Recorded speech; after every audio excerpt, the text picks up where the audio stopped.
Actions speak louder than words, and the body itself can be a statement.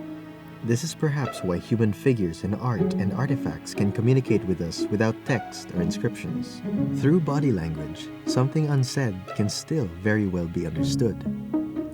Christian art often makes use of symbolic gestures, particularly with hands and arms, to portray expressions, mood, and character for the faithful's common interpretation.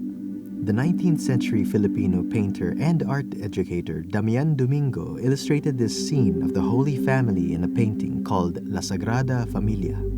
Above center is God the Father, indicated by a triangular halo, together with his cherubs, looking over the Holy Family from the heavens. We see his hand doing the sign of benediction, usually drawn to show the act of blessing in the name of the Holy Trinity. Below him is the Holy Spirit, represented by the dove. Directly below, the infant Jesus is carefully cradled by his foster father Joseph and lovingly held by his mother Mary. Flanking the painting are Jesus Christ's earthly grandparents, Joachim and Anne. Saint Joachim's left hand is on his chest, displaying joy, respect, and humility.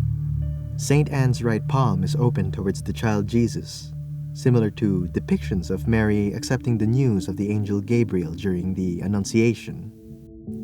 Gestures and expressions in secular art can likewise be laden with meaning, revealing more about the character than his or her attire.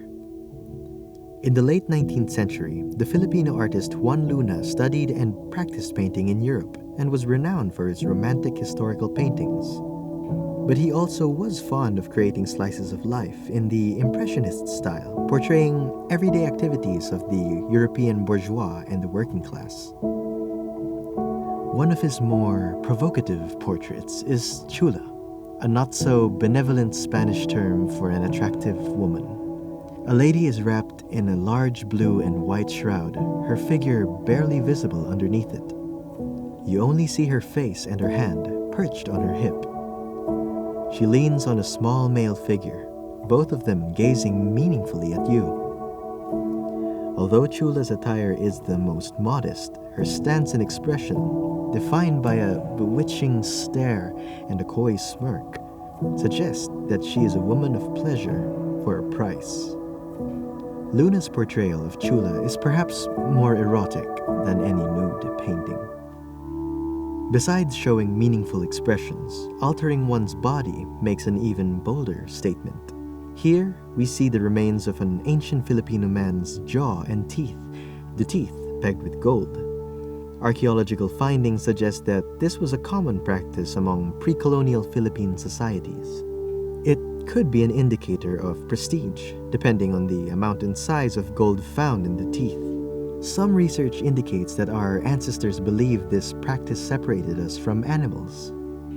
They very lowly regarded members of their community who had little to no gold pegs in their teeth. We have assigned the body and its actions with numerous meanings. In-depth analysis of the art and physical modifications of our ancestors allow us to understand the beliefs they shared, and in that, we could possibly gain a better understanding of our own psyche.